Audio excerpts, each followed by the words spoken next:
सोचिए जरा, आपके सारे नोट्स, आपकी पूरी रिसर्च बस कुछ ही मिनटों में एक चलती फिरती इंटरैक्टिव वेबसाइट बन जाए, और वो भी बिना एक भी लाइन कोड लिखे। मजेदार है ना? सुनने में थोड़ा फिल्मी लगता है, लेकिन यकीन मानिए आज हम ठीक यही करने वाले हैं। तो ये है हमारा आज का प्लान। हम शुरू करेंगे बिल्कुल बेसिक नोट से और पहुंचेंगे एक फुली ऑटोमेटेड वेबसाइट तक। सबसे पहले हम एआई का ब्रेन तैयार करेंगे, फिर उस मैजिक प्रॉम्प्ट की बात करेंगे जो असल में सारा काम करता है, और आखिर में इस पूरे सिस्टम को ऑटो पायलट पर कैसे डालना है ये भी देखेंगे। बहुत कुछ है, तो चलिए शुरू किया जाए। अक्सर ऐसा होता है ना कि हमारी सारी मेहनत, सारी जानकारी बस कुछ फाइलों में बंद पड़ी रहती है। आज हम उसी जानकारी को जिंदा करने वाले हैं। एआई की मदद से हम उस रुकी हुई इंफॉर्मेशन को एक डायनामिक यानी एक जीवंत एक्सपीरियंस में बदलेंगे। एक ऐसा एक्सपीरियंस जिसे आसानी से शेयर किया जा सके, ताकि उस नॉलेज की असली पावर सब तक पहुंचे। ऑलराइट, तो अब आते हैं पहले और सबसे ज़रूरी स्टेप पर। हमें एआई को ये बताना होगा कि उसे क्या जानना है। हम इस प्रोजेक्ट के लिए उसका एक अपना बिल्कुल कस्टम बिल्ट हाइपर फोकस दिमाग बना रहे हैं। समझिए कि ये पूरी बिल्डिंग की नींव है। अगर नींव मजबूत है तो बिल्डिंग भी शानदार बनेगी। तो इस पर पूरा ध्यान देना है।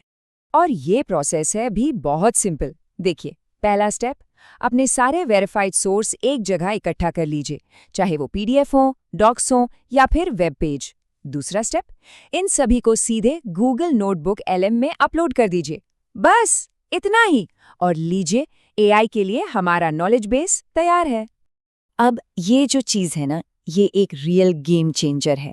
इसे कहते हैं क्लोज्ड लूप ब्रेन। इसका मतलब क्या है? बिल्कुल सीधा सा, कि एआई सिर्फ और सिर्फ उसी डेटा का इस्तेमाल करेगा जो हमने उसे दिया है, कोई बाहरी जानकारी नहीं।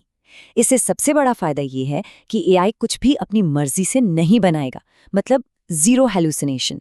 जो भी वेबसाइट बनेगी वो 100% एक्यूरेट होगी और पूरा कंट्रोल हमारे हाथ में होगा। बहुत बढ़िया, तो हमारा नॉलेज बेस अब रेडी है। अब टाइम है अगले स्टेप का। अब हमारा डेटा मिलेगा हमारे मास्टर आर्किटेक्ट से, जो है गूगल जेमिनाई। हम इसे बस एक ब्लूप्रिंट्स थमाएंगे, और फिर देखिएगा, असली जादू यहीं से शुरू होता है। तो करना क्या है? सबसे पहले गूगल जेमिनाई खोलिए, ध्यान रहे प्रो मॉडल वाला। फिर जो नोटबुक एलएम फाइल हमने बनाई थी उसे अटैच कर दीजिए। और अब सबसे ज़रूरी काम, कैनवस टूल को एक्टिवेट करना है।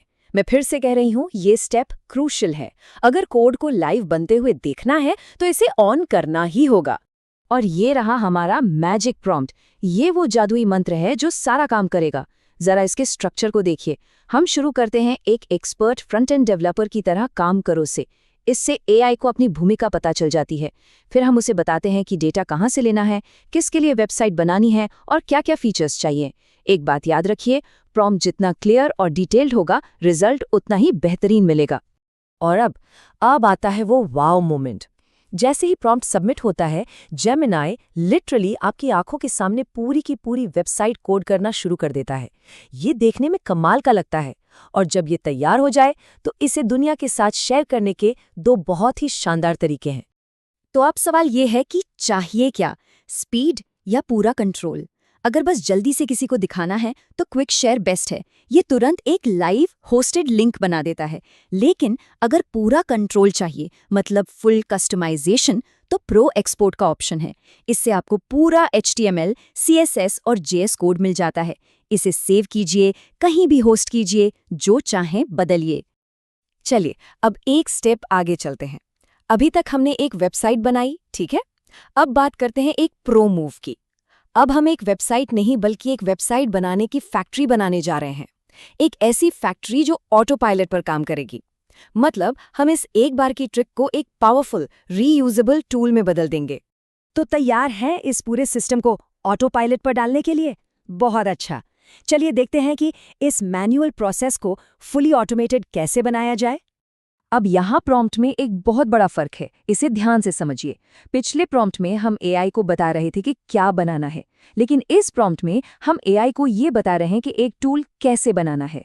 मतलब हम उसे वेबसाइट बनाने का ऑर्डर नहीं दे रहे, हम उसे वेबसाइट बनाने वाला एक रोबोट बनाना सिखा रहे हैं। एक ऐसा रोबोट जो कोई भी डेटा लेकर अपने आप वेबसाइट तैयार कर दे।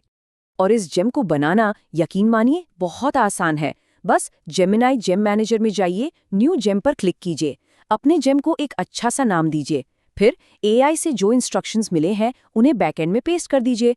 लास्ट में डिफ़ॉल्ट टूल को कैनवस पर सेट करके सेव कर दीजिए। दैट्स इट, आपका टूल तैयार है। तो इसका नतीजा क्या निकला? अब आपके पास एक अपना कस्टम सॉफ्टवेयर टूल है, एक ऐसा टूल जिसे बार बार इस्तेमाल किया जा सकता है। अब जब भी कोई नया डेटा सेट हो, बस उसे इस जेम को दीजिए और बूम, एक नई वेबसाइट तैयार। तो ये सिर्फ एक वेबसाइट नहीं है, ये अनलिमिटेड कस्टमाइज्ड वेबसाइट्स बनाने की आपकी अपनी पर्सनल फैक्ट्री है। तो आखिर में इसका क्या मतलब है? ये सब इतना ज़रूरी क्यों है?